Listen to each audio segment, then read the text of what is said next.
একটু আপনাদের ওয়াজের পরীক্ষা হবে। জীবনে ওয়াজ তো শুনছেন কম না, মনে রাখেন কি না ভুলে যান, খালি আজকে পরীক্ষা হবে। আর এই সিংজুর নুরিয়া ইসলামিয়া মাদ্রাসার পক্ষ থেকে সঠিক উত্তরদাতাকে পুরস্কার দেওয়া হবে। দিবেন না আপনারা? ইনশাল্লাহ দিবেন, ইনশাল্লাহ সঠিক উত্তরদাতাকে পুরস্কার দেওয়া হবে। বলেন তো, গুহার মুখের মধ্যে কে কে বাসা বানাইছিল? কবুতর আর। আচ্ছা, পুরস্কার এখানে না, সামনে। আচ্ছা বলেন তো, কবুতরের ডিম পারছিল কয়টা? এই উত্তর সঠিক যে দিবে তারে পুরস্কার দেওয়া হবে। বলেন, দুইটা, একটা, তিনটা, 1 2 3, আন্দাজি বলতে থাকেন, লাগলে লেগে যাবে। 3টা 4টা 4টা, মাশাআল্লাহ। আচ্ছা রাখ, বুঝছি।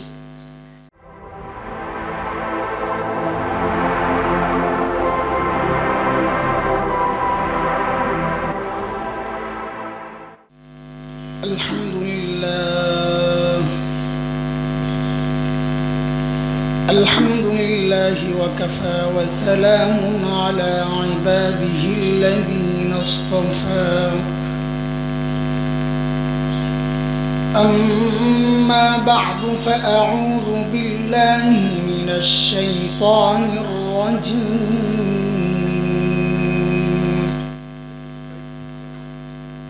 বিসমিল্লাহির রাহমানির রাহিম।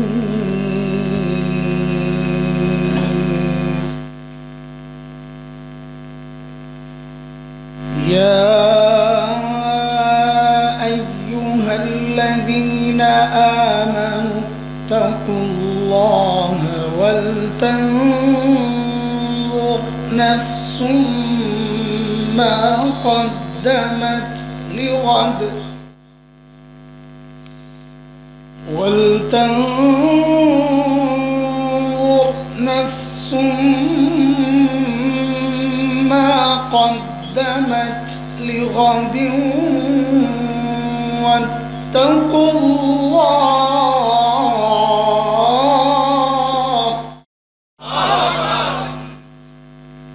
إن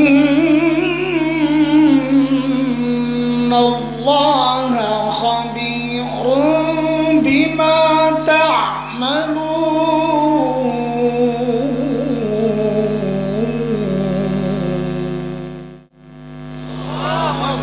آمنت بالله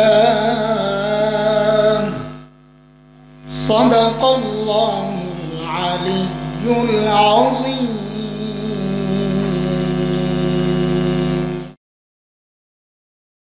সিংজুর নুরিয়া ইসলামিয়া মাদ্রাসা ও রহমানিয়া এতিমখানা কর্তৃক আয়োজিত আজকের এই বার্ষিক ওয়াজ মাহফিলের চলতি অধিবেশনের সম্মানিত সভাপতি,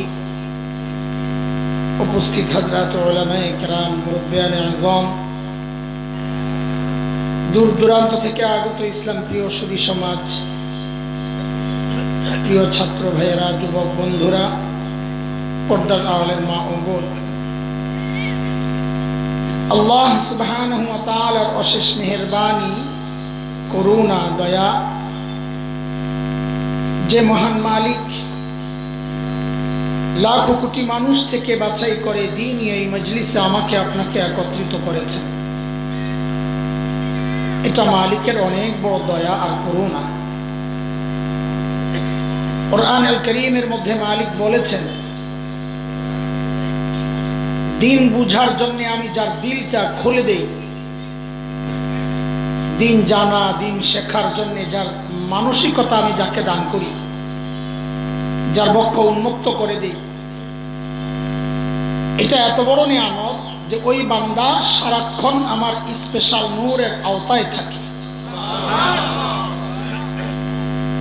দুর্ভাগ্য তার জন্য যার দিল শক্ত, দিন বুঝতে চায় না।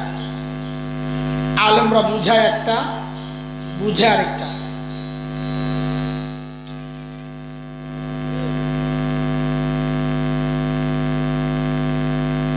আলেমরা চায় বুঝাইতে, কিন্তু হতবাবা পোড়া কপাল কিছু আছে, তারা চায় খেলতে। আলেমরা বলে বুঝো, সে বলে আসো খেলা হবে। আর এটা তো খেলার জিনিস না, এটা বুঝার জিনিস। বুঝার জিনিস বুঝতে হয়, খেলার জিনিস আলাদা। এটা দুর্ভাগ্য তার জন্য, তার দিল শক্ত, বুঝতে চায় না। আল্লাহ তাআলা বলেন এরা স্পষ্ট গুমরাহিতে নিমজ্জিত। সূরা জুমার আয়াত নম্বর 22 রব্বে কারীম বলেন أفمن شرح الله صدره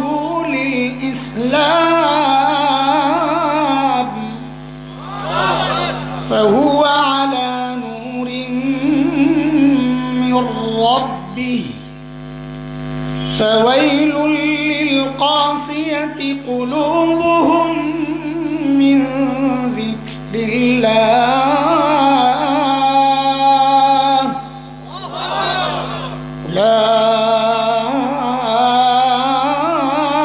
أولئك في ضلال مبين।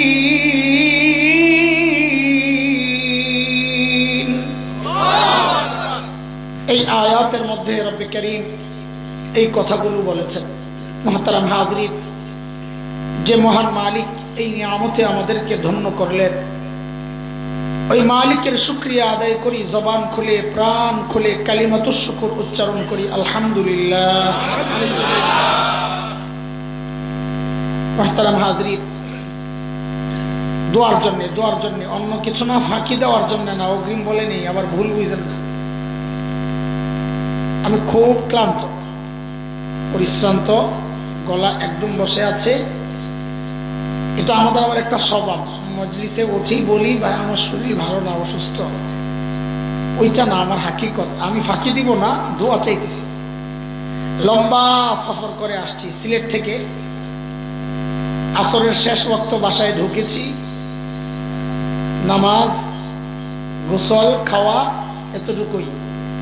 আবার দৌড় আপনাদের এদিক, রাস্তায় প্রচণ্ড জ্যাম। আপনাদের এই কলাতিয়ায় দিক দিয়ে আসতে বললো রাহাবার, ওখানে রাস্তার এক সাইড কাজ করতেছে, আরেক সাইড বন্ধ।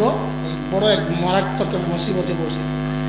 যাই হোক, বলার মাকসাদ হচ্ছে দোয়া নেওয়ার জন্য। আপনারা দোয়া করতে থাকেন, আল্লাহ যেন যে আয়াতটা আমি তিলাওয়াত করেছি এই আয়াতকে সামনে রেখে এমন কিছু কথা বের করে দেন যে কথাগুলো আমার নিজের জন্যে এবং আপনাদের সকলের জন্য হেদায়েতের কারণ হয়ে যায়। এই শুধু এই দোয়ার জন্যে, এই নিজের অক্ষমতা আর খারাপ অবস্থার কথাটা আপনাদের কাছে বলা।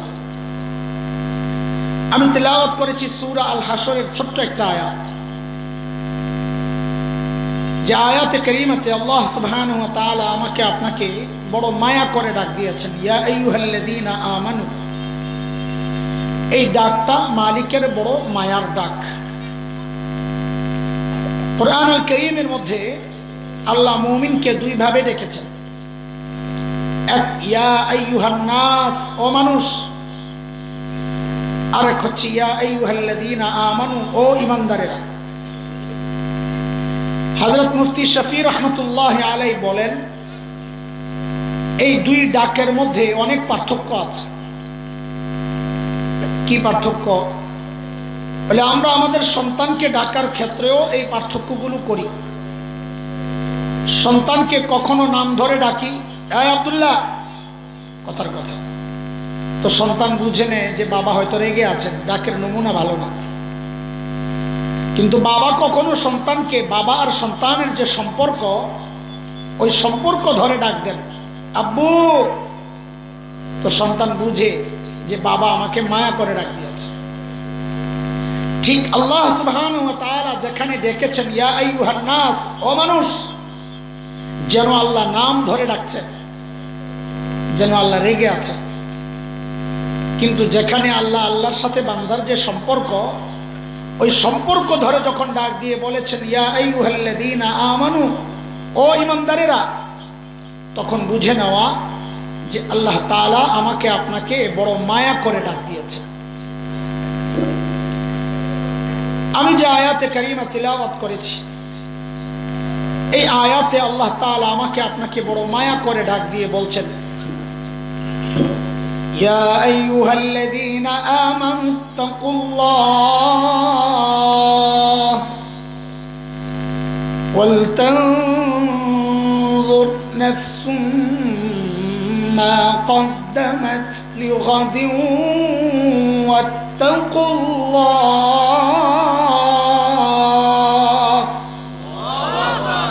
ও ঈমানদারেরা, আল্লাহকে ভয় করো। এক হুকুম, এই বিষয়ে আমি কথা বলবো।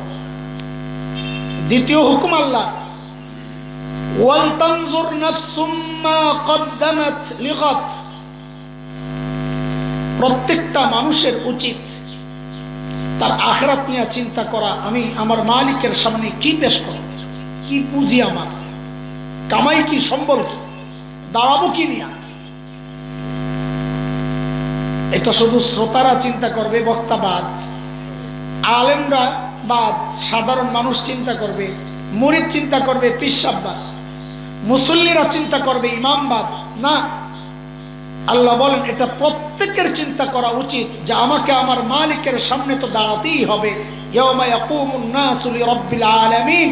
সেদিন দাঁড়ায় আমি কি পেশ করব যে আল্লাহ এই আমার আমল, পুঁজি কি। আখিরাতের ফিকির কি অবস্থা আমাদের? বলে আখিরাতের ফিকির আছে বলেই তো এই মজলিসে আসছি, তাই না? না জিলাপি আছে, খিচুড়ি আছে নাকি, তবরক আছে না? মাশাআল্লাহ, এখন তো নাই, শেষে তো খিচুড়ি লেগে যারা এবার পরে এবার এখন ওয়াজ শুনতেই আসছে। ভাই আখিরাতের ফিকিরে তো আসছে ঠিক,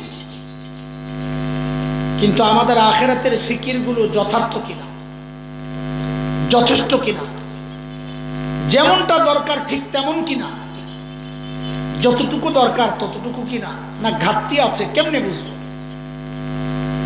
তো আল্লাহ সুবহানাহু ওয়া তাআলা আমাদের সামনে নমুনা পেশ করেছেন, মডেল। হযরতে সাহাবায়ে কেরাম রিদওয়ানুল্লাহি আলাইহিম আজমাইন, নবী আলাইহিস সালামের সাথীরা, আল্লাহ নমুনা পেশ করেছেন যে তোমাদের জন্য মডেল তারা। তোমার ঈমানকে সাহাবীদের ঈমানের সাথে মিলাও, যদি মিলে তো ঠিক আছে, না মিললে ভেজাল আছে। কার কথা? মালিক বলেন, فَإِنْ آمَنُوا بِمِثْلِ مَا آمَنْتُمْ بِهِ فَقَدِ اهْتَدَوْا وَإِنْ تَوَلَّوْا فَإِنَّمَا هُمْ فِي شِقَاقٍ।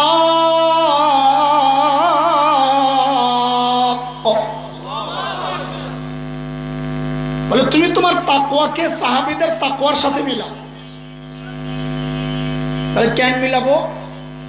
তা আল্লাহ বলেন কারণ সাহাবীদের তাকওয়ার পরীক্ষা আমি নিয়েছি, ওই পরীক্ষায় তারা পাস। তোমারটা যদি মিলে তো তুমিও পাস। কার কথা? আল্লাহ বলছেন, উলাইকাল্লাযীনা ইমতাহানাল্লাহু কুলুবাহুম লিত্তাকওয়া লাহুম মাগফিরাতুন ওয়া আজরুন আযীম।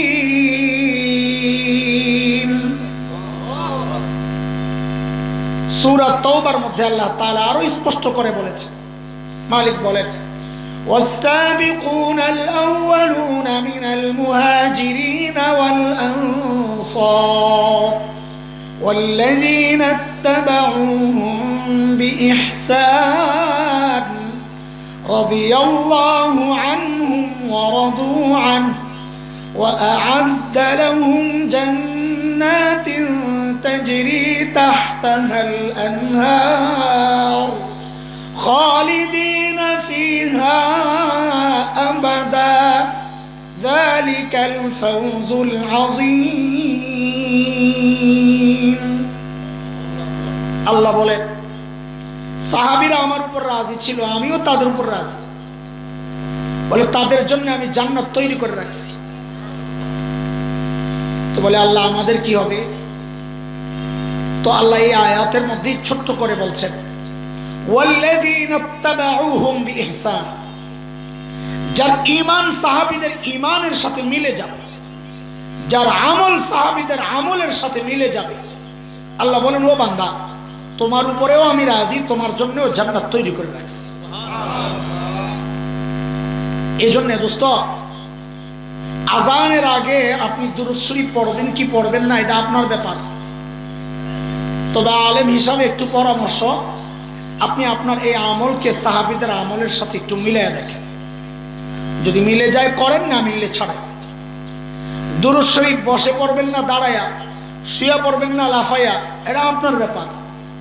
আলেম হিসাবে একটু পরামর্শ হচ্ছে আপনার দুরূদ পড়ার পদ্ধতিটাকে সাহাবীদের দুরূদ পড়ার পদ্ধতির সাথে একটু মিলাইয়া দেখেন।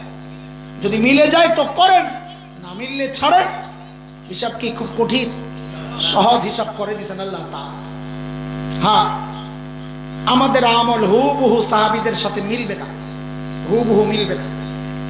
হুবহু মিললে আল্লাহ তাআলা আমাদেরকে ওই যুগেই পাঠাইতেন। যদিও ছোটবেলায় একটা গজল গাইতাম আমরা, আমি এক লাইন শোনাইতেছি, কারণ গজল গাইয়া ওই টাইম পাস করা এর বিরুদ্ধে আমি খুব বলি। এখন আবার এরা আবার এগুলো প্রচার করে, ওকে নিজে আবার গজল গায়। আমি শুধু এক লাইন শোনাইতেছি, শুধু বক্তব্যটা বোঝানোর জন্য। তো ছোটবেলা গাইতাম আমরা, জন্ম যদি হতো মুদের রাসূল পাকের কালে, আহা রাসূল পাকের দেশে, ফুল স্টপ। আর গাইলাম, ওস্তাদরা আটকাইতেন, এই কি গজল গাও, এটা কেমন গজল? তোমার জন্ম কোন যুগে হলে ভালো হতো এটা তুমি ভালো বুঝো না আল্লাহ ভালো বুঝো। এখন ইবাদত বাদ দিয়ে আল্লাহরে পরামর্শ দেওয়া শুরু করছো না। আরে নবীর যুগে হইলে তুমি যে খালি আবু বকরই হইতা, ব্যাপারটা এমন না, আবু জাহেল হওয়ার সম্ভাবনাও তো ছিল। কাজী যেই যুগে আসছো ওইটাই ঠিক আছে। আল্লাহ যখন পাঠানো দরকার তখনই পাঠাইছে। তবে একটা খুশির খবর আছে, শুনবেন নি আপনারা? হ্যাঁ, ভালো একটা খুশির খবর। ওই যে বলে পাগলের সুখ মনে মনে, এই একটা সুখ অনুভূতি আমাদের ভিতরে ভিতরে, আমি এটা খুব ফিল করি। বাকি আল্লাহর ইচ্ছা। সেটা হচ্ছে, একটু বুঝেন, 2 মাস আগে টমেটোর কেজি কত ছিল বলেন তো? 100 বেশি, যাই হোক 100ই ধরো। একটু বুঝে শুনে বলেন তো, ওই টমেটোটা ফ্রেশ ছিল না ভেজাল? ভেজাল না, ফরমালিন দেওয়া। এই ভেজালটাই খাইছেন 100 টাকায়। আচ্ছা, ভালো করছে। এই আপনাদের এই নবাবগঞ্জ মানিকগঞ্জ, নবাবগঞ্জে হালত আমার জানা নাই। মাশাআল্লাহ, বুঝা লাগছে। আচ্ছা, একদম ফুল সিজন যখন থাকে তখন কেজি কত থাকে? জায়গা হইলো কেমনে? 10 টাকাও থাকে। আমার কুমিল্লা এলাকায় 4 টাকা 5 টাকাও হয়। আপনি কি এর জায়গা করলেন না? তো ঢাকার পাশে তো এর লেগে জায়গা মনে হয় নিয়েই তো 30 টাকা বেচালাম। আচ্ছা ধরেন 20 টাকাই ধরেন। এই যে সিজনের টমেটোটা 20 টাকায় খান, এটা কি ফ্রেশ না ভেজাল? কারবারটা দেহ দি, ফ্রেশটা খান 20 টাকায় আর ভেজালটা খান 100 টাকা। ঠিক হইল না উল্টা? এই উল্টা কাজটা কেন হচ্ছে বলেন না? একজন সময়ের ব্যাপার, কম ব্যাপার, মানে সিজনের ব্যাপার। একটা হচ্ছে সিজন আর একটা আনসিজন। সিজনের জিনিস ফ্রেশ হয়, রেট অ্যাকুরেট হয়, অরিজিনাল। আনসিজন, অফ সিজন, ওই সময়ের জিনিস ভেজাল হয় কিন্তু রেটটা কি হয়? এই কথাটা কি বুঝে আসছে আপনাদের? এটাই আমাদের সুখের একটা উপলক্ষ। একা একা যখন দোয়া করবেন, আল্লাহর সাথে যখন কথাবার্তা চলবে, তো আল্লাহরে খুব শক্ত করে ধরবেন। আল্লাহ, আমারও তো ইবাদতের সিজন নবী যুগে পাঠাও নাই।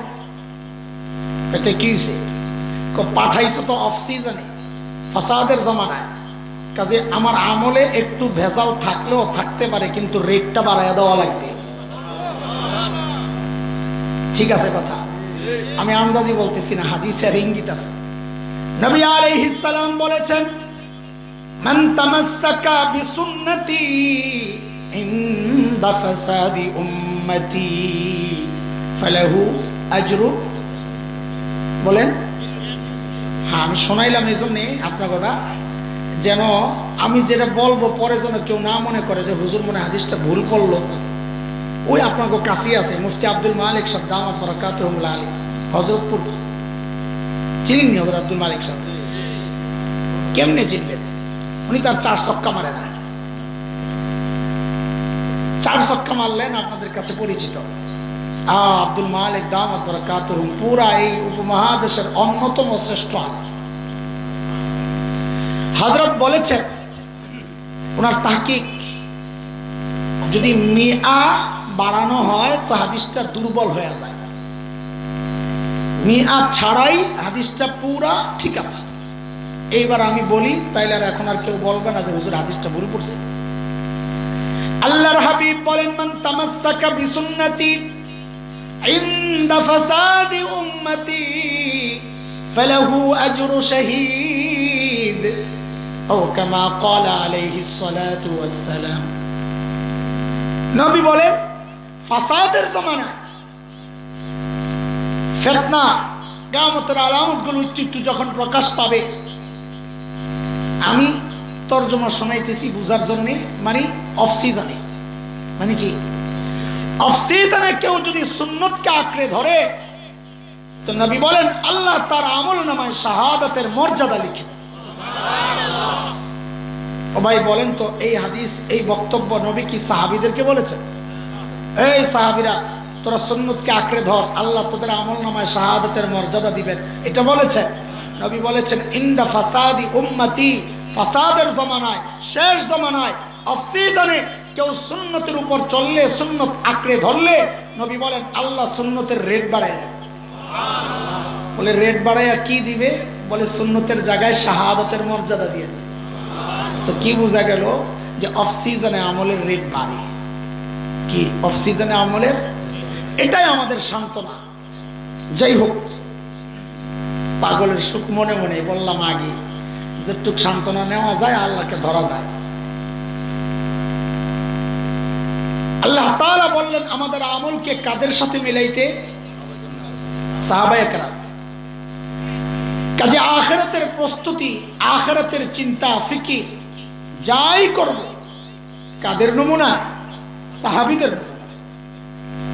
কাজে চলেন একটু দেখে আসি সাহাবীরা আখিরাতের ফিকির কিভাবে করেছেন, নিজেদের ফিকিরের সাথে একটু মিলান।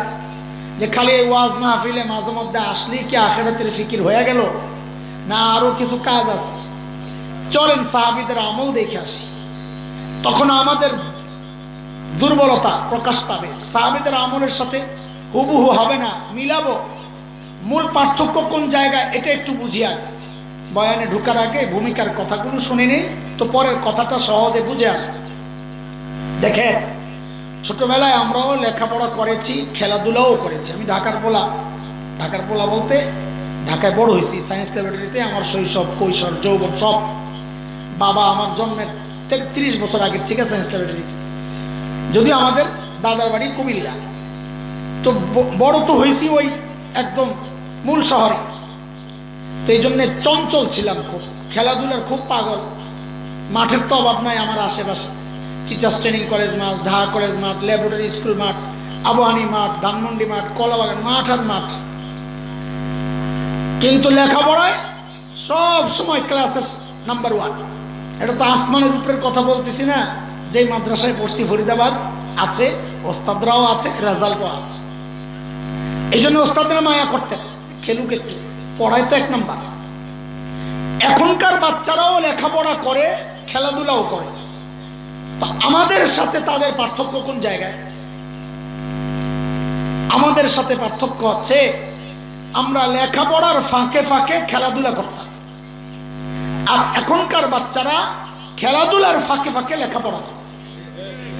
কথা বুঝে আসছি? ঠিক সাহাবীদের সাথে আমাদের পার্থক্যটা এই জায়গায়। সাহাবীরাও দুনিয়ার কাজ করেছেন, আখিরাতের কাজও করেছেন। আমরা যারা নিজেদেরকে দিনদার ভাবি, আমরা দুনিয়ার কাজও করি, আখিরাতের কাজও করি। পার্থক্য কোন জায়গায়?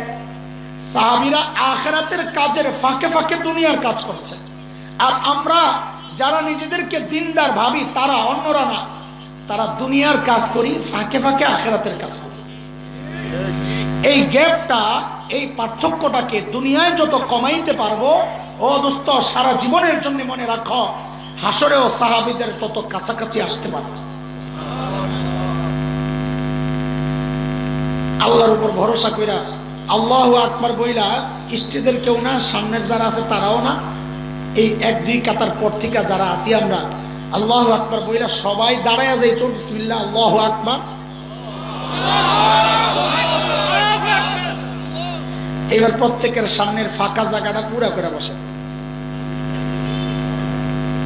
এমনি যদি বলি একটু সামনে আগান, তো খালি বসতে থাকে।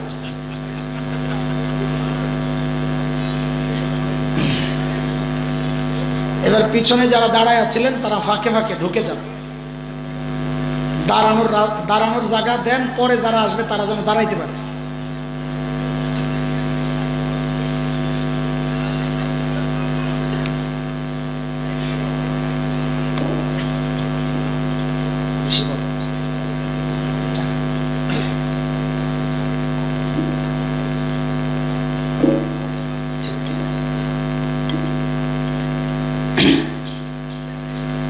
হ্যাঁ, চুপচাপ বসে যায়, চুপচাপ বসে যায়।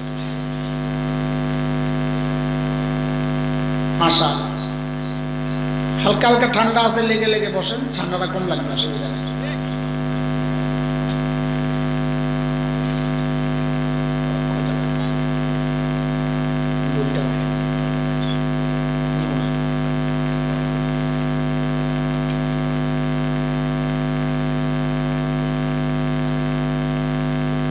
সাহাবায়ে কেরাম আখিরাতের প্রস্তুতি কিভাবে নিছেন একটু দেখে আসি, চলে। সাইয়েদনা আবু বকর সিদ্দিক রাদিয়াল্লাহু তাআলা আনহু যখন খলিফা, তো ওনার রাষ্ট্র পরিচালনার একটা সিস্টেম ছিল কি, দরবারে বিধবা অসহায় নারীদের লিস্ট থাকত। কেন? স্বেচ্ছায় যদি কেউ খিদমত করতে চায় ওই লিস্টের ঠিকানা ধরে চলে যেত। এটা অনেক সওয়াবের কাজ। নবী আলাইহিস সালাম বলেছেন, যারা ইয়েতিম আর বিধবার দায়িত্ব নেয় ওই ব্যক্তি আর আমি জান্নাতে পাশাপাশি থাকব। এটা তো এই সমাজের জন্য বড় দুর্ভাগ্যের কথা। এই সমাজের মানুষ অন্য বিধবার দায়িত্ব নিবে থাক দূরের কথা, নিজের বিধবা মায়েরই তো খবর লয়। পোড়া কপা, পোড়া কপা। একদিন হযরত ওমর রাদিয়াল্লাহু তাআলা আনহু আসছেন, খেয়াল করেন আখিরাতের ফিকির কিভাবে ঢুকছে মাথায়। এত বড় মানুষ ওমর আসছেন বুড়ির বাড়ির খেদমত করতে। লিস্ট খুঁজে খুঁজে একটা নাম পাইছেন, আনমার্ক, বুকড হয় নাই, খালি আছে। হযরত ওমর ওই নামের ঠিকানা ধরে পরদিন সকালে ফজরের পর পর চলে গেছেন বুড়ির বাড়িতে। কখন? জিজ্ঞেস করতেছি মনোযোগের জন্য। সাহাবায়ে কেরাম দিনের কাজ শুরু করতেন সকাল সকাল। কেন? কারণ নবী আলাইহিস সালাম যারা সকালে কাজ করেন তাদের জন্য বরকতের দোয়া করেছেন। বিখ্যাত আলিম শেখ ইবনুল কাইয়িম রাহমাতুল্লাহি আলাইহি তার কিতাব জাদুল মাআদে আসছে, তিনি লেখেন, যারা সকালে ঘুমাবে, ভালো করে খেয়াল করে, ফজরের আগে হোক ফজরের পরে হোক, যারা সকালে ঘুমাবে তাদের ঘর থেকে জিন্দেগিতে অভাব দূর হবে। আল্লাহ হেফাজত করুন। পরদিন সকাল সাইয়েদনা উমর ইবনুল খাত্তাব রাদিয়াল্লাহু আনহু বুড়ির দরজা নক করে বলে, মারে আপনার ঘরের কাজগুলো করার জন্য আমি উমর ইবনুল খাত্তাব হাজির। বুড়ি ভেতর থেকে জবাব দেন, বাবারে প্রতিদিন যেই আল্লাহর বান্দা আমার ঘরের কাজগুলো করেন তিনি ইতিমধ্যেই কাজ করে চলে গেছেন। কখন? ফজরের আগে। হযরত ওমর চিন্তা করলেন, তাইলে আমাকে আরো আগে আসা লাগবে। ওই চিন্তায় হযরত ওমর পরদিন ফজরের আজানের ওয়াক্ত বুড়ির দরজা নক করে বলে, মারে আপনার ঘরের কাজগুলো করার জন্য আমি ওমর ইবনুল খাত্তাব হাজির। আজকেও বুড়ি জবাব দিচ্ছেন, বাবারে প্রতিদিন যে আল্লাহর বান্দা আমার ঘরের কাজগুলো করেন তিনি ইতিমধ্যেই কাজ করে চলে গেছেন। কখন? আজানের আগে। হযরত ওমর চিন্তা করলেন তাইলে আমাকে আরো আগে আসা লাগবে। ওই চিন্তায় হযরত ওমর পরদিন তাহাজ্জুদের ওয়াক্ত বুড়ির দরজা নক করে বলে, মারে আপনার ঘরের কাজগুলো করার জন্য আমি ওমর ইবনুল খাত্তাব হাজির। হযরত ওমরকে অবাক করে বুড়ি আজকেও জবাব দিচ্ছেন, বাবারে প্রতিদিন যে আল্লাহর বান্দা আমার ঘরের কাজগুলো করেন ইতিমধ্যেই তিনি কাজ করে চলে গেছেন। কখন? তাহাজ্জুদের ওয়াক্ত চিনেন? কখন? ফজরের আগে আর কি। ঠিক আছে, আমি ওই ব্যাখ্যায় যাচ্ছি না, আমার কাছে একটা ডিজিটাল ব্যাখ্যা আছে, ওটা বলার জন্য জিজ্ঞেস করা। বর্তমান সময়ের পোলাপাইন ইউটিউব ফেসবুক বন্ধ করে যখন ঘুমাইতে যায় ওটা হলো তাহাজ্জুদের ওয়াক্ত। পোড়া কপালরা আমার হাসি শরম লাগে। এতে করে সবচেয়ে বড় বিপদে আছে রাতে যারা চুরি করতো ওই বেটারা, যেই ঘরেই যায় জানলা দরজার চিপা দিয়া দেহে ঘুমাইছে নি, দেখ কোনো না কোনো আল্লাহর বান্দা আসমানের দিকে মুনাজাত ধরে শুয়ে দিচ্ছে। ঠিক নি রে ভাই?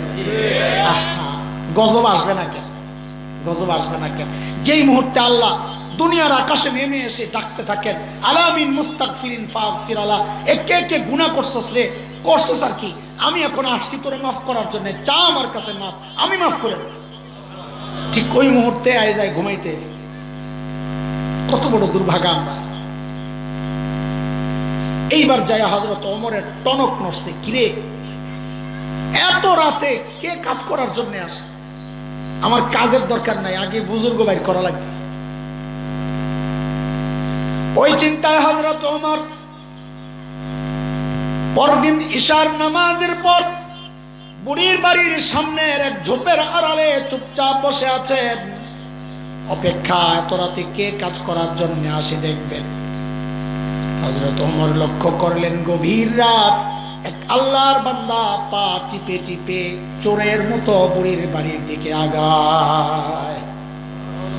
হযরত ওমর আসেন আজকে, যেই না কাছে আসছে দাঁড়ায় গেছেন, মানেন তা আই ক্যাপ বাপরে। ওমরের যে আওয়াজ, রাতও গভীর, মানুষটাও একা।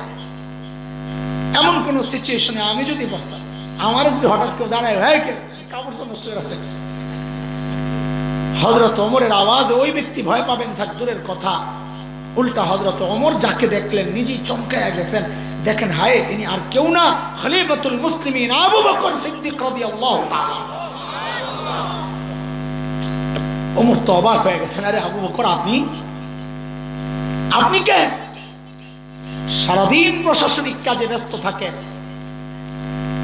রাতে একটু ঘুমাবেন তা না, আপনি আসছেন বুড়ির বাড়ির কাজ করার জন্য। কেন রে ভাই, আমরা নাই? আমরা কি মরে গেছি? সাইয়েদনা আবু বকর কি জবাব দিলেন দোস্ত, ওই জবাবটাই আমার বয়ান, অতটুকু কথাই। তবে জবাবটা এখনই শোনাচ্ছি না। কেন? জবাবটার ওজন কত এটা বুঝতে হলে আগে আবু বকরের ওজন বুঝা লাগবে। ব্যক্তির ওজনের উপর কথার ওজন ওঠানামা করে। আপনাদের বাজারে এক ভিক্ষুক আপনাকে দেখে বলে, এই কালকে একটু দেখা করিস, তোরে খুশি করে দিস। আপনি মনে মনে হাসবেন, নিজে ভিক্ষা করে খায় আবার আমারে বলে খুশি করে।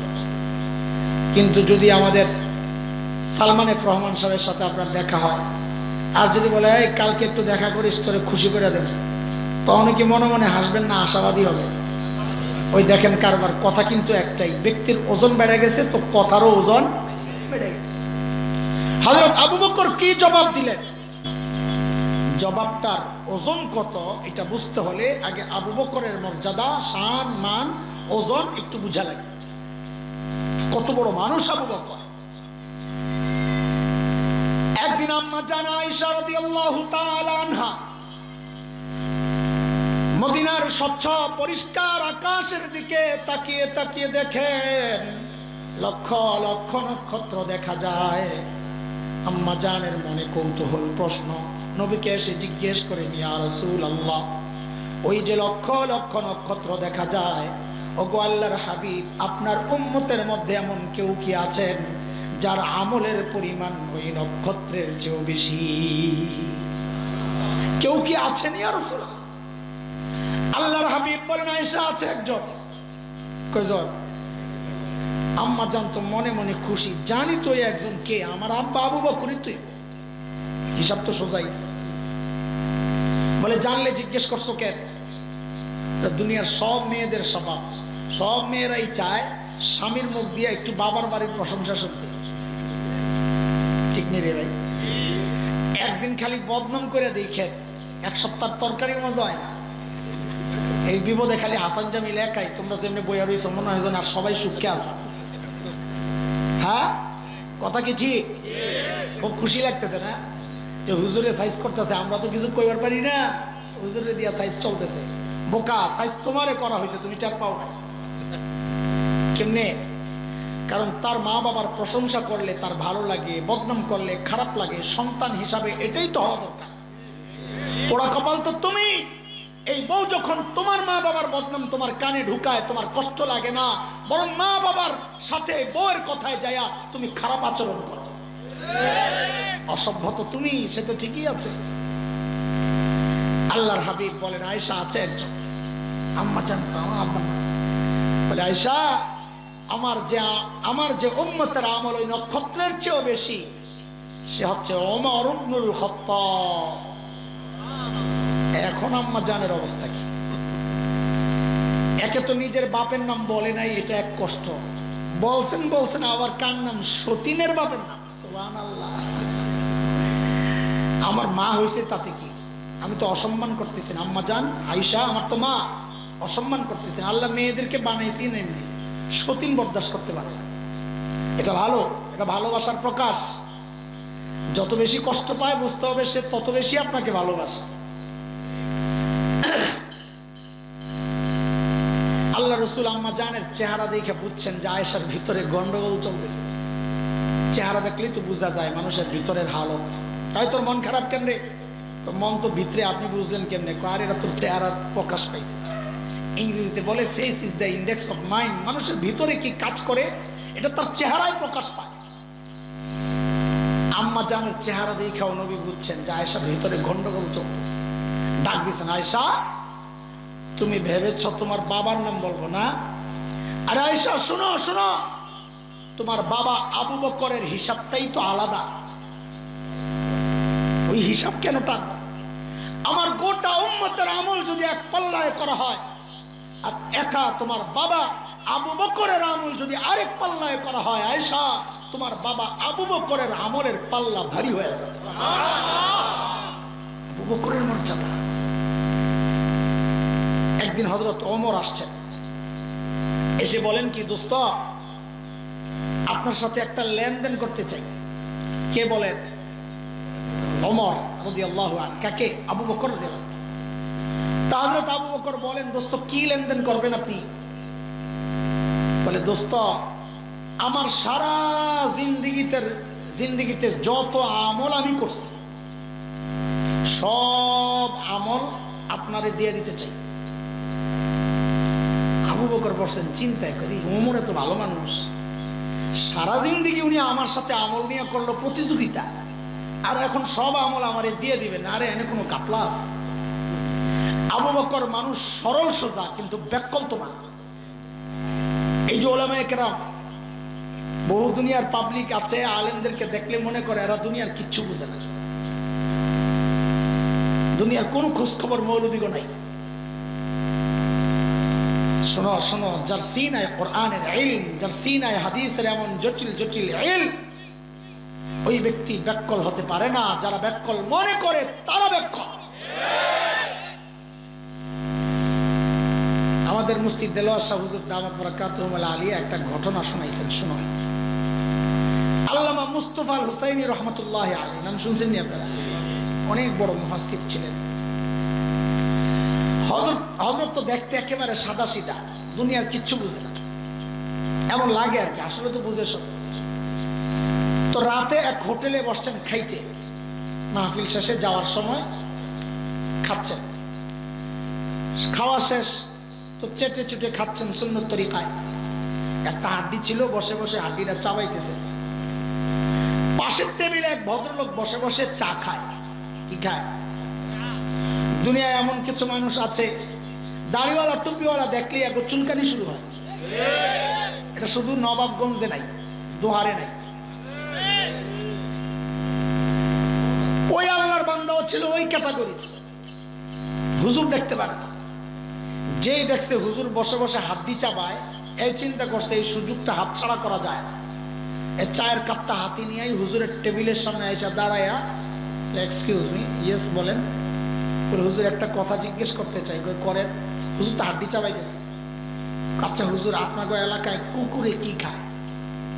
অসভ্য, বুঝছেন নি কি কইতে চায়? ওই যে হুজুর হাড্ডি চাবাইতেছে।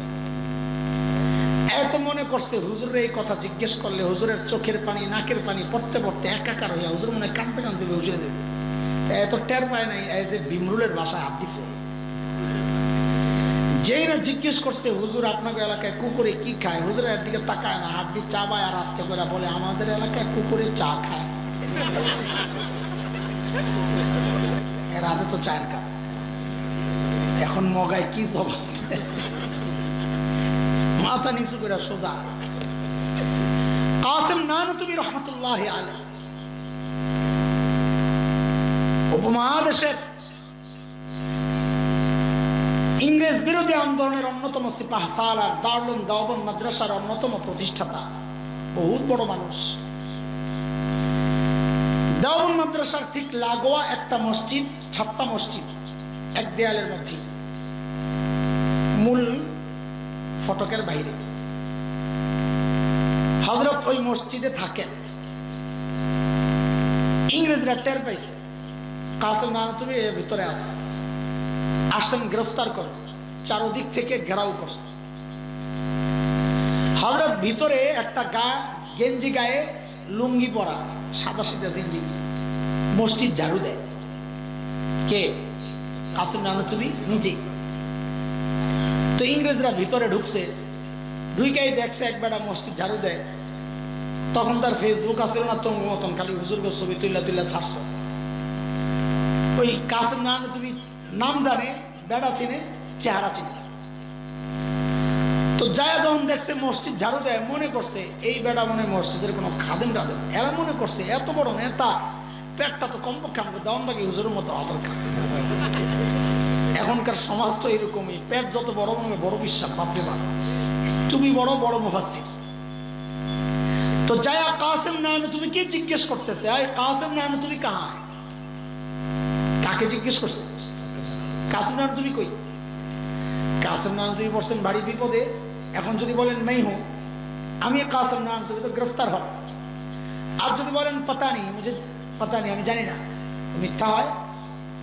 বড় পণ্ডিত মানুষ কাসেম নানতুবি, উপস্থিত বুদ্ধি, বড় আজীব মানুষ ছিলেন। অনেক হাজার ঘটনা আছে ওনার, সেদিকে যাচ্ছি না, একটাই শোনাচ্ছি। কাসেম নানতুবি কি করছেন, যেই জায়গায় দাঁড়ায় ছিলেন ওখান থেকে একটু সরছেন। তো আগের জায়গাটা ফাঁকা হয়েছে না, এখন কি বলতেছে, এমন একটা ভাব লইছেন যে বুঝতে একটু দেরি হয়েছে। হ্যাঁ ক্যা? কাসেম নানতুবি? ও আচ্ছা, ও তো আবি ইহাঁ থে, উনি তো একটু আগে এখানেই ছিল। কথা তো মিশা না, একটু আগে তো এখানেই ছিল, এখন তো শুয়ে গেছে। ইংরেজরা মনে করছে একটু আগে এখানে ছিল, এখন বুঝি পালাই গেছে। সাইয়েদনা আবু বকর মানুষ সরল সোজা ছিলেন, কিন্তু কি ছিলেন না, ব্যাকুল ছিলেন না, বোকা ছিলেন। আচ্ছা আবু বকরের একটা শোনো। হিজরতের সময় নবী আর আবু বকর মদিনার পথে, কাফেররা খুঁজতেছে, ধরতে পারলেই তো 100 পুরস্কার। এই খবর ছড়ায় গেছে বহুদূর পর্যন্ত। বহুদূরে এক জায়গায় যায়া নবী আর আবু বকর ধরা পড়ছে, কিন্তু যারা ধরছে এরা চিনে না। ওই যে ফেসবুক আছে, ওরা চিনে না, শুধু বুঝছে ওদিকের থেকে আইছে, ধর দুইজনই তো। হযরত আবু বকর সামনে, নবী পেছনে। আবু বকরকে ধৈরাই জিজ্ঞেস করতেছে, মাম্মা তোমার সাথের এই লোক কে? এখন আবু বকর যদি বলেন লা আরিফ, আমি চিনি না, তা আবু বকরের সিদ্দিক কাটা যায়, মিথ্যাবাদী হয়। আর যদি বলেন ইনি আমার নবী, তো নবী শেষ হয়, ধৈর্য নিয়ে মেরে ফেলে। সাইয়েদনা আবু বকর কি বিচক্ষণ মানুষ, সাথে সাথে জবাব দিয়ে দিলেন, হাযার রাজুল ইয়াহদিনি, লোকটা আমারে রাস্তা দেখায়, লোকটা আমারে রাস্তা দেখায়। এখন বিষয়টা বুঝে না, এরা মনে করছে পাহাড়ি এলাকা, মনে হয় এই লোক চিনে এই লোক চিনে না, পিছন থেকে এই লোক খালি বলে ডাইনে বামে সোজা ডাইনে বামে। কিন্তু আবু বকর তো নিয়ত করছেন আরেকটা, ইয়াহদিনি ইলাল জান্নাহ, তিনি আমারে জান্নাতের রাস্তা দেখাবেন।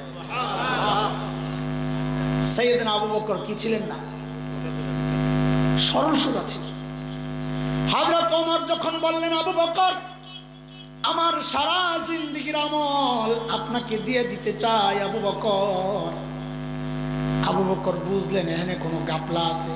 আস্তে করে বলেন ওমর বুঝলাম সব দিয়ে দিবেন, কিন্তু একটু ছোট্ট করে বলেন না ওমর আমার কি দেওয়া লাগবে, না আবার আমার জীবনের সব আমল চাইয়া বসে। হযরত ওমর বলেন আবু বকর আপনি ঘাবড়েন না, বেশি কিছু চাই না, বলে কমটাই বলেন না। বলে আবু বকর ওই যে হিজরতের সময় নবীর সাথে সাউর গুহায় 3 দিন যে লুকায়া ছিলেন আবু বকর, ওই 3 দিন আমাকে দিয়ে দিবেন, বিনিময়ে আমি আমার সারা জিন্দেগীর আমল আপনাকে দিয়ে দিব। ও ভাই কয়দিন বিনিময়ে? সারা জিন্দেগীর আমল। বিষয় হচ্ছে সাইয়েদনা ওমর কি বুঝলেন, গোমর যে আমার সারা জিন্দেগীর আমলের চেয়ে আবু বকরের 3 দিনের দাম বেশি। কি গোমরের মধ্যে? চলেন একটু গোমর দেখে আসি আমরাও, যাবেন নি একটু? চলেন। হযরত ওমর আচ্ছা গুহার ভেতরে পরে ঢুকেন, গুহার মুখটারে একটু বন্ধ করি, সময় আমি ঘড়ির দিকে তাকাই যে ঢুকুন কিনা, আমাকে ঠিক আছে একটু বলে দেয় সংক্ষেপে। আপনি তো কইবেনি, আমার তো কাম আছে। একটু আপনাদের ওয়াজের পরীক্ষা হবে, জীবনে ওয়াজ তো শুনছেন কম না, মনে রাখেন কিনা না ভুলে যান খালি, আজকে পরীক্ষা হবে। আর এই সিংজুর নুরিয়া ইসলামিয়া মাদ্রাসার পক্ষ থেকে সঠিক উত্তরদাতাকে পুরস্কার দেওয়া হবে, দিবেন না আপনারা? ইনশাল্লাহ দিবেন, ইনশাল্লাহ সঠিক উত্তরদাতাকে পুরস্কার দেওয়া হবে। বলেন তো গুহার মুখের মধ্যে কে কে বাসা বানাইছিল? কবুতর আর। আচ্ছা পুরস্কার এখানে না, সামনে। আচ্ছা বলেন তো কবুতরের ডিম পারছিল কয়টা? এই উত্তর সঠিক যে দিবে তারে পুরস্কার দেওয়া হবে। বলেন 2টা, 1টা, 3টা, 1 2 3, আন্দাজি বলতে থাকেন, লাগলে লেগে যাবে। 3টা 4টা 4টা, মাশা। আচ্ছা রাখ বুঝছি। আরে দোস্ত শোনেন, কোন কোন আশেকে রাসূল মনে মনে চিন্তা করতেছে এই ওয়াহাবি মোল্লা কোত্থেকে আইছে, নবীর সাথে সংশ্লিষ্ট একটা গল্প নিয়ে দেখিয়ে তামাশা করতেছে। হ্যাঁ ভাই তামাশাই করতেছে। কারণ কি জানেন, মুহাদ্দিসরা বলেছেন কবুতরের গল্পটা পুরাই জাল, বানোয়াট, মিথ্যা কথা। কারে বোঝামো? কবুতর নাই, বয়া বয়া ডিম গনে। এই দোষ আপনাদের না, এই দোষ আমাদের, এই দোষ আমাদের। এই গল্প আমরাই তো আপনাদেরকে শোনাইছি মজা দেওয়ার জন্য। গাল গল্প শোনায় শোনায় মজলিস গরম, আর এগুলাই আপনাকে ভালো লাগে, এটা আপনাকে দোষ। যত বেশি আজাইরা গল্প শোনাইতে পারবে ওই ব্যাটাই হইলো বক্তা একটা। মাশাআল্লাহ গল আছে ভালো, কি সুন্দর আজান। গাদা আজান শুনবি তো একটা মুয়াজ্জিন দাওয়াত দে। কি সুন্দর গজল, গজল শুনবি তো শিল্পী দাওয়াত দে। আলেম দাওয়াত দিয়ে বৈশা বৈশা আজান শুনে গজল শুনে, কি এক আজীব তামাশা। কোন দুনিয়ায় বাস করতেছে? হ্যাঁ মাকড়সার জালের গল্পটা কোন কোন মুহাদ্দিস বলেছেন এইটাও মিথ্যা, তবে অনেকে বলেছেন মিথ্যা না, বাকি দুর্বল। আমি ওই দুর্বল বর্ণনা হিসাবে কিছু কথা বলবো। বলে দুর্বল বর্ণনার উপর কেন কথা বলবেন? বলবো এই জন্যে কারণ মুহাদ্দিসরা বলেছেন গল্পের ক্ষেত্রে, কারো মর্যাদা বর্ণনার ক্ষেত্রে দুর্বল বর্ণনাকে ব্যবহার করা যায়, আনা যায়, সেজন্য আনতেছি। আচ্ছা এবার আমাকে একটা প্রশ্নের উত্তর দেন, খুব মনোযোগ দিয়া এই কথাগুলো শোনা দরকার। বলেন তো আল্লাহ যদি চাইতেন গুহার মুখটাকে পাথর দিয়া প্যাকেট কইরা গুহার ভেতরটাকে জান্নাতের টুকরা বানায়া দিতে পারতেন কি পারতেন না? আল্লাহ তা করেছেন। কি করলেন? মুখের মধ্যে একটা মাকড়সার বাসা বানায়া দিলেন। কারণ হলো মাকড়সার বাসা অনেক শক্তিশালী, কাফেররা ওইটা ছিদ্র করে ঢুকতে পারবে না। এমন নাকি ঘটনা? না দুর্বল? কত দুর্বল? মাকড়সার নামের একটা সূরা আছে কোরআনে, সূরা আনকাবুত। ওই সূরায় আল্লাহ কি বলেছেন মাকড়সার জাল সম্পর্কে? ও ইন্না আওহানাল বুয়ুতি লাবাইতুল আনকাবুত।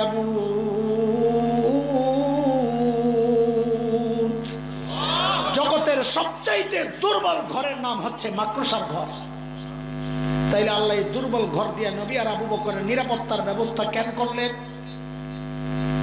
আল্লাহ আমাকে আপনাকে দেখায়া দিচ্ছেন, এরে আমার বান্দারা দেখো, আমি যদি আমার দিন বাঁচাতে চাই তো আমার লাখো সৈন্য লাগে না, পারমাণবিক অস্ত্র লাগে না, যুদ্ধ বিমান লাগে না, ট্যাঙ্ক কামান লাগে না, সাবমেরিন লাগে না।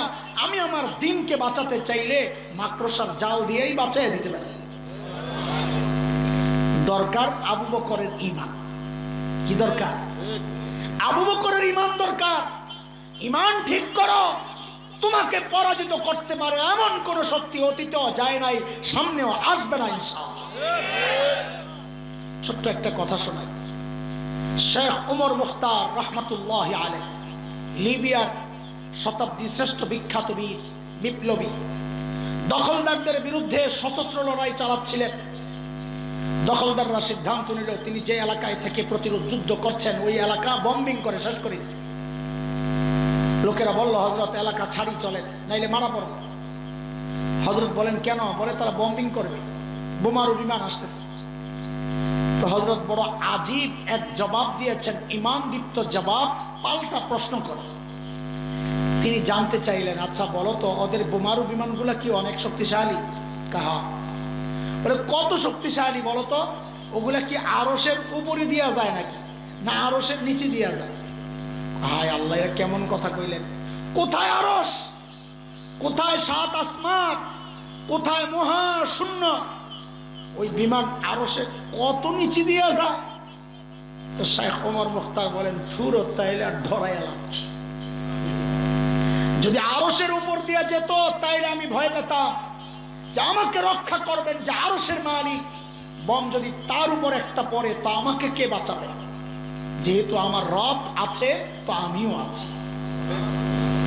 দোস্ত, তিনি মূলত সূরা আত-তাওবার শেষ আয়াতের তরজমা শোনাইছেন, যে আয়াতের মাধ্যমে আল্লাহ সুবহানাহু ওয়া তাআলা প্রিয় হাবিব সাল্লাল্লাহু আলাইহি ওয়াসাল্লামকে সান্ত্বনা দিয়েছেন এই বলে, ফাইন তাওয়াল্লাউ ফাকুল হাসবিয়াল্লাহ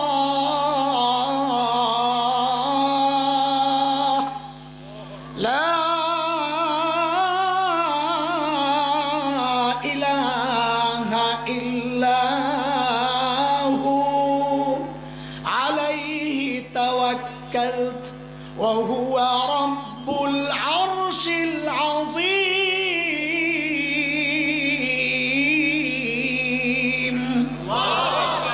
নবী আপনি জানায়া দেন, দুনিয়ার মানুষ, যদি তোমরা সহযোগিতা না করো তো জেনে রাখো দরকার নাই আমার, হাসবি আল্লাহ, আমার জন্য আমার আল্লাহ যথেষ্ট। আমার ভরসা কেবলই তার উপর, তিনি ছাড়া কোনো মাবুদ নাই। তার ক্ষমতা জানো, তিনি আরশে আজিমের মালিক। আরে ভাই আমার, কথাগুলো কেন বলছি? আজকে মাঝে মধ্যে বিদেশি শক্তি অথবা দেশীয় অপশক্তি তাদের রক্তচক্ষু দেখলেই আমাদের একদম কলিজা শুকায়া যায়, শেষ হয়ে গেলাম বুঝি। মনে রেখো কথাটা, এই লম্ফ জম্ফ এগুলো সাময়িক। মানব ইতিহাসের ইতিহাস হচ্ছে যার মালিক ছিল তাদের পরাজয় ছিল না, যাদের মালিক নাই তারাই পরাজিত হয়েছে। নমরুদের মালিক ছিল না, নমরুদ পরাজিত হয়েছে। ফেরাউনের মালিক ছিল না, ফেরাউন পরাজিত হয়েছে। ইব্রাহিম আলাইহিস সালামের মালিক ছিল, ইব্রাহিম জিতে গেছেন। মুসা আলাইহিস সালামের মালিক ছিল, মুসা আলাইহিস সালাম জিতে গেছেন। বিলাল হাবশীদের মালিক ছিল, বিলাল হাবশীরাও জিতে গেছেন। এটাই হচ্ছে ইতিহাস। মালিক বলেন সূরা আহজাব আয়াত 62, সুন্নাতাল্লাহিল্লাতী কদ খালাত মিন ক্বাবলু ওয়া লান তাজিদা লিসুন্নাতিল্লাহি তাবদীলা। আমার সিস্টেম আগে যা ছিল এখনো তাই, পরিবর্তন হবে না। এখনো যাদের মালিক আছে তাদের পরাজয় নাই। ওই আমেরিকা হুমকি দেয় তুমি কাত হয়ে যাও, ভারত হুমকি দেয় দখল করার, তোমার চোখ উল্টে যায়, শুনে রাখো তাদেরকে পাল্টা শোনায় দাও।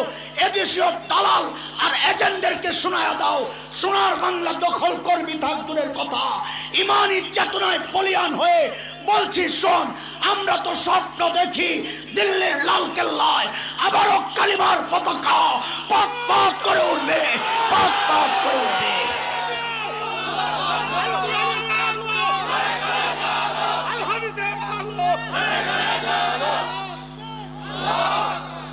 আল্লাহর হাবিব সাইয়েদনা আবু বকরের কোলে মাথায় রেখে ঘুমাচ্ছিলেন। নবী ঘুম থেকে উঠে দেখেন যে আবু বকরের চেহারার মধ্যে চিন্তার ছাপ। নবী জিজ্ঞেস করেন, আবু বকর আপনি এত পেরেশান কেন?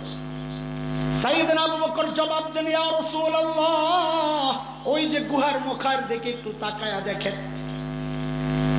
কাফেররা মুখের চারপাশে হাঁটতেছে। বলে লাউ আন্না আহাদাহুম ইয়ানজুরু ইলা কদামাইহি, গুহার মুখের দিকে তাকানোর দরকার নাই, তাদের যে কেউ একজন যদি নিজেদের পায়ের দিকেও তাকায় তাও আমাদেরকে দেখে ফেলবে। আল্লাহর হাবিব সান্ত্বনা দিচ্ছেন, এই আবু বকর আপনি ভেবেছেনটা কি? কি ভেবেছেন? আপনি কি মনে করেছেন এই গুহার ভেতরে খালি আমি আর আপনি আর আমাদের সাথে বুঝি কেউ নাই? না আবু বকর না, আপনি পেরেশান হয়েন না। এই গুহায় কেবল আমি আর আপনি না আবু বকর, আমাদের সাথে আল্লাহও আছে। নবীর সান্ত্বনার এই কথাটা আবু বকর আল্লাহর এত পছন্দ হয়েছে, আল্লাহ কোরআন আল কারীমের সূরা তাওবার একটা আয়াতের টুকরা বানায়া নাজিল করে দিয়েছেন। মালিক বলেন, ইযহুমা ফিল গার ইয ইয়াকুলু লিসাহিবিহি লা তাহজান ইন্নাল্লাহা মা'ানা। দুইজন যখন গুহায়, একজন যখন তার সাহাবীকে বললেন, এরে মানুষ ভালো করে বুঝেন, একজন যখন তার সাহাবীকে বললেন, এখানে সাহাবী দ্বারা উদ্দেশ্য কে কে কে? ওই দেখেন আবু বকরের মর্যাদার একটা দিক এটাও, যে আবু বকর যে নবীর সাহাবী এটা আল্লাহ কোরআনে স্বীকৃতি দিয়ে দিয়েছেন। হযরত ওমরের গোমর এই জায়গায় না, ওমরের গোমর পরে নবী বলেন, এ আবু বকর লা তাহজান ইন্নাল্লাহা মা'ানা। আবু বকর আপনি ঘাবড়ায়েন না, আল্লাহ আমাদের সাথে আছেন। হযরত ওমর কয়, সারছে রে সারছে, সারা জিন্দেগি আমল কইরা পাইলাম কি? আবু বকর 3 দিন থেকে পেল কি? বলে সারা জিন্দেগি আমল করার পর নবীর পক্ষ থেকে আমার জন্য কি স্বীকৃতি আমি পেয়েছি, নবীর সাথে আমার সম্পর্কের লেভেলটা কি? তো নবী বলেছেন, লাউ কানা বাদি নবিয়্যুন লাকানা ওমর, আমার পরে যদি কেউ নবী হতো ওমর হতো। বলেন আমার সাথে, আমার পরে যদি কেউ নবী হতো কে হতো? হযরত ওমর বুঝে গেছেন আমার সারা জিন্দেগির আমলের সম্পর্কের লেভেল, নবীর স্বীকৃতি, নবীর সাথে আমার সম্পর্কের লেভেল হচ্ছে বাদিয়তের। নবী বলেন, ওমর আমি আগে আপনি পরে। বলেন তো নবী কি বলেন? আমি আগে আপনি। ওমর বুঝছেন নবীর সাথে আমার সম্পর্কের লেভেল হচ্ছে বাদিয়তের, আগে আর ওই 3 দিন থেকে আবু বকরের লেভেল কই চলে গেছে? নবী বলেন, এ আবু বকর আপনি ঘাবড়ায়েন না, আপনার সাথে আমার সম্পর্কের লেভেল কিন্তু ওমরের মতো বাদিয়তের না, আগে আর পরে না, বরং মা'ানা মাইয়তের সাথে সাথে সাথে সাথে। হযরত ওমর কয়, বাপরে কই গেছে আবু বকর? ও আবু বকর সারা জিন্দেগির আমল লইয়া যান কেন? ওই সারা জিন্দেগির আমলের ফলাফল বলো আগে আর পরের সম্পর্ক। 3 দিন দিয়ে দেন, কারণ 3 দিনের সম্পর্কের লেভেল হইল মা'ানা, সাথে সাথে। আবু বকরের মর্যাদা মিয়া শেষ একটা সময়ে ফিনিশিং এ যাব, মর্যাদা শোনাইতেছে। তবুকের যুদ্ধ, নবী আলাইহিস সালাম চাঁদা চেয়েছেন, কার কাছে কি আছে নিয়ে আসো। সাহাবায়ে কেরাম যার যার মতো করে গেছে। ওমরও উঠছেন, আজকে খুশি ওমর, খুশির কারণ কি? আজকে আবু বকরের মনে হয় হারাই দিতে পারবো না, আবু বকর তো নাই কিছু। ওমর খুশি খুশি দৌড়ে গেছেন ঘরে, যা ছিল সব নামাইয়া 2 ভাগ করছেন। 2 ভাগ করে 1 ভাগ ঘরে রেখে আসছেন, আর 1 ভাগ নিয়ে আসছেন নবী আলাইহিস সালামের সামনে। ইয়া রাসূলুল্লাহ, আমার চাঁদা। তো নবী জিজ্ঞেস করেন, ওমর কি আনছেন? কি জিজ্ঞেস করছেন? বলেন বলেন, কি আনছেন, কি নিয়ে আসছেন? হযরত ওমর বলে, ইয়া রাসূলুল্লাহ, ঘরে যা ছিল অর্ধেক আনছি, অর্ধেক রেখে আসছি। ওমর এইবার ওমর অপেক্ষা আবু বকরের অপেক্ষা, নবীর অপেক্ষা আবু বকর কি নিয়ে আসে। আয় হায়, সাইয়েদনা আবু বকর আসতেছেন, হাতে ছোট্ট একটা পোটলা, নাই তো কিচ্ছু, আনবে কি? ওমর মনে মনে খুশি। আমার কাছে লাগে ওমরের একটা ভাব আসছে যে এখন একটা স্লোগান দেবো নি, আল্লাহ জিতিল রে জিতিল, ওমর জিতিল, এমন একটা ভাব নিয়ে বই বলছে। হযরত আবু বকর আসতেছেন। বর্ণনার আকপিস মিলাইলে বোঝা যায় ওই পোটলার মধ্যে ছিল গায়ের জামা কাপড়গুলা। এখন আপনার ভিতরে একটা প্রশ্ন জাগতে পারে, তাহলে গায়ে দিয়ে আসছেন কি? উলঙ্গ নাকি? রিওয়ায়াতের এই অংশগুলো দুর্বল, আপনাদের সাথে খেয়ানত করব না আমি। যেটা দুর্বল এটা বলে দিব, যেটা জাল বলে দিচ্ছি। যেহেতু মর্যাদা আলোচনা হচ্ছে, মর্যাদা বলার ক্ষেত্রে দুর্বল বর্ণনা আনা যায়, মুহাদ্দিসদের মত এটা। গায়ে দিয়েছেন কি আবু বকর? বলে ঘরে একটা চাটাই ছিল বিছানোর, ওইটারে গায়ে দিয়েছেন চট। এখন এটা তো খুলে যাবে, এটা তো আর জামার মতো না। তো রিওয়ায়াতে এটাও আসছে, সাইয়েদনা আবু বকর খেজুর গাছের কাটা দিয়া বুতাম বানাইছে। ইয়া রাসূলুল্লাহ, আমার চাঁদা। নবী জিজ্ঞেস করতেছেন, মা আবকাইতা, আবু বকর ঘরে কি রেখে আসছে? আবু বকর ঘরে কি রেখে আসছে? ওমরকে কি জিজ্ঞেস করছিলেন? ওমর কি আনছেন? আবু বকরের বেলায় যখন নবীর প্রশ্ন ঘুরে গেছে, তো ওমর মনে মনে অসন্তুষ্ট। দেখছো, দোস্তের প্রশ্ন ঘুরাইয়া দিল, এখন তার জিতার সম্ভাবনা নাই। কেন? কি রাইখা আসছো ব্যাপারে? আবু বকর ঘরে কিছু রাইখা আসছে বলে মনে হয় না, আমি তো অর্ধেক রাইখাইছি। সাইয়েদনা আবু বকর কি জবাব দিলেন? ও ভাই, আবু বকরের জবাবটা একটু পরে শোনেন। আগে আবু বকরের ছোট্ট মেয়ে হযরত আসমার জবাবটা একটু শোনেন। কি পরিবার আল্লাহ বানাইছেন, আল্লাহু আকবার। নবী আর আবু বকর হিজরত করে যখন মদিনার পথে, হযরত আবু বকরের বাবা আবু কুহাফা রাদিয়াল্লাহু আনহু তখনও মুসলমান হন নাই, তিনি মক্কা বিজয়ের দিন মুসলমান হয়েছেন। এটাও আবু বকরের মর্যাদার আরেকটা দিক। নবীদের মধ্যে 4 জেনারেশন নবী আছে অনেক। ইব্রাহিম আলাইহিস সালাম, ছেলে ইসহাক আলাইহিস সালাম, ছেলে ইয়াকুব আলাইহিস সালাম, ছেলে ইউসুফ আলাইহিস সালাম, 4 জেনারেশন নবী। সাহাবীদের মধ্যে 4 জেনারেশন সাহাবী আমি এখনো খুঁজতেছি, আবু বকর ছাড়া এখনো মিলে নাই। 4 জেনারেশন সাহাবী। বাবা আবু কুহাফা সাহাবী, ছেলে আবু বকর সাহাবী, মেয়ে আসমা সাহাবী, আসমার ছেলে আব্দুল্লাহ ইবনে জুবাইর সাহাবী। 4 জেনারেশন সাহাবী। আবু কুহাফা তখন মুসলমান হয় নাই, তো ছেলের সাথে দূরত্ব, ছেলে মুসলমান হয়ে গেছে, খোঁজখবর লয় না, ঘরে যায় না। কিন্তু যখন হিজরত করে আবু বকর চলে গেছে, যাওয়ার সময় ঘরে টাকা পয়সা স্বর্ণ মুদ্রা যা ছিল সব নিয়ে নিছে। আবু কুহাফা এখন ভিতরে ভিতরে একটু জলে হইলো, আরে গেল গেছে, নাতি পুতিটি না জানি না খায়া মরে, দাদা তো মায়া তো আছে, রক্ত না টান তো আছে। তো ছেলে যেহেতু নাই, তো আবু কুহাফা আসছে ঘরে। আয়েশা হযরত আসমাকে ডাক দিয়ে জিজ্ঞেস করতেছে, দাদু ভাই, বাবা তো মনে হয় ঘরে কিছু রেখে যায় নাই, আম্মুকে জিজ্ঞেস করো কিছু লাগবে, কি লাগবে। ওই ছোট্ট আসমা 8-9 এইরকম হবে বয়স, পরের জীবন হিসাবে মিলাইলে যা বোঝা যায় 8-9। হযরত আসমা জবাব দিচ্ছেন, দাদু ভাই আপনি চিন্তা করেন না, আব্বা ঘরে যথেষ্ট পরিমাণ রেখে গেছে। আবু কুহাফা চলে গেছে। কিছু দূর যায় আবু কুহাফার মাথায় আসছে, আরে আমার মেয়ে, আমার ছেলে আবু বকরকে তো আমি চিনি, এর যেই লেভেলের পাগল, এই পাগল আবার ঘরে যথেষ্ট পরিমাণ রেখে যাবে, এই কথাটার মধ্যে কোনো ফাঁকফোকর আছে। হযরত আবু কুহাফা আবার আসছেন, এসে হযরত আসমাকে ডাক দিয়ে জিজ্ঞেস করতেছেন, দাদু ভাই বুঝলাম বাবা ঘরে যথেষ্ট পরিমাণ রেখে গেছেন, একটু বলো না কি রেখে গেছে। এটা বলো না, কি রেখে গেছে? হযরত আসমা জবাব দিচ্ছেন, দাদু ভাই, আব্বা যাওয়ার সময় ঘরে আল্লাহ আর তার রাসূলকে রেখে গেছে। আমাদের জন্য এগুলোই যথেষ্ট। চিন্তা করেন, ছোট্ট বাচ্চার জবাব যদি এই হয়, তো বাবা আবু বকরের জবাব কি হইতে পারে? সাইয়েদনা আবু বকর জবাব দিচ্ছেন, ইয়া রাসূলুল্লাহ, ওই যে ঘরের বেড়াগুলো খেজুর পাতার বেড়া, আসার সময় থাপড়ায়া থাপড়ায়া আসছি। কেন?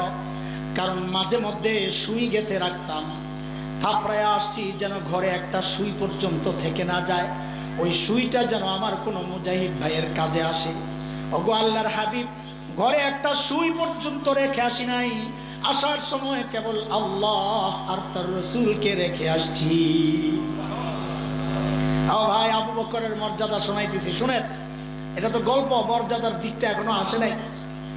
এর মধ্যে জিবরাইল আমিন হাজির, নবীকে সালাম দিয়ে বলছেন, ইয়া রাসূলুল্লাহ, আল্লাহ আবু বকরকে সালাম পাঠাইছেন, আল্লাহ আবু বকরকে সালাম পাঠাইছেন। এ ভাই, আমি আপনি ইবাদত করি কাকে খুশি করার জন্য? নবী যেমন আবু বকরের বেলায় প্রশ্ন উল্টায়া দিয়েছেন, আল্লাহর প্রশ্ন আবু বকরের বেলায় উল্টা।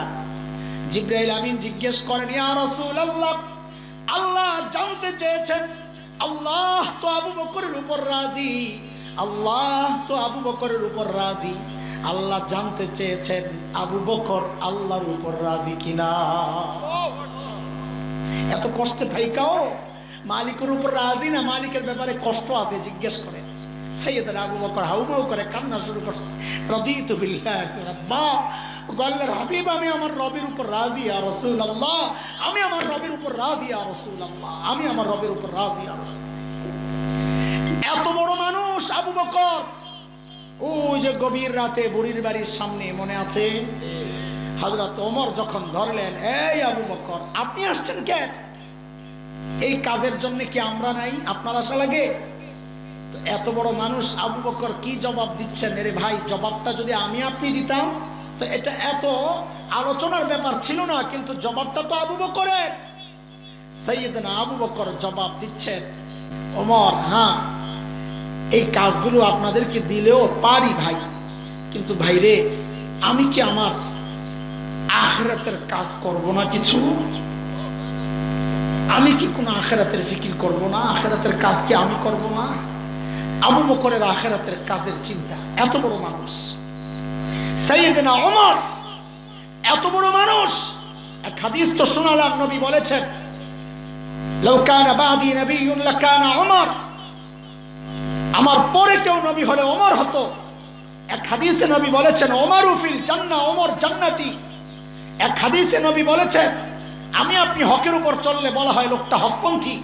ওমর সম্পর্কে নবী বলেছেন উল্টা, নবী বলেন, দারাল হাক্কু হাইসু দারা, ওমর যেদিকে যায় হক তার পেছনে পেছনে যায়। এত বড় মানুষ ওমর।